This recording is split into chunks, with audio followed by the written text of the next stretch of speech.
சில நீங்க ரொம்ப கோவப்பட்டீங்கன்னா, உள்ள இருக்கிற உங்க பேபி எப்படி ஃபீல் பண்ணுவாங்க? சில நீங்க ரொம்ப கோவப்படுறீங்க அப்படின்னா, நெறைய ஸ்ட்ரெஸ் ஹார்மோன்ஸ் உங்க பேபிக்கு பாஸ் ஆகும். அது மட்டும் இல்லாம, உங்களோட இன்கிரீஸ்டு ஹார்ட் ரேட் ரொம்ப அதிகமா ஹார்ட் பீட் பட பட படன்னு இருக்கும் இல்லையா?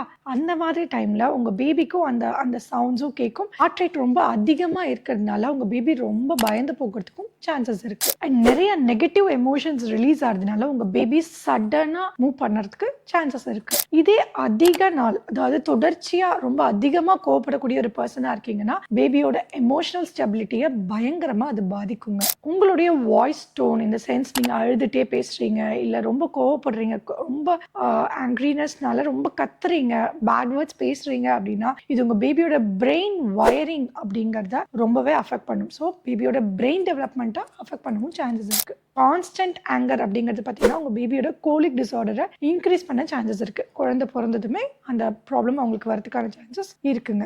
காமா பிரெக்னன்சி கொண்டு போக ட்ரை பண்ணுங்க. ஏன்னா காமான மாம்க்கு பிறக்கக்கூடிய குழந்தைங்க அப்படின்னு பார்த்தீங்கன்னா, ரொம்ப ஸ்ட்ராங்கான பேபிஸா வராங்க அப்படிங்கிற ஒரு ஸ்டடி சொல்லுது. ஸோ எப்பெல்லாம் ஸ்ட்ரெஸ் ஆகுறீங்களோ அப்பெல்லாம் கொஞ்சம் டீப் பிரீத் பண்ணி விட்டு ரிலாக்ஸ் பண்ணுங்க மைண்டை.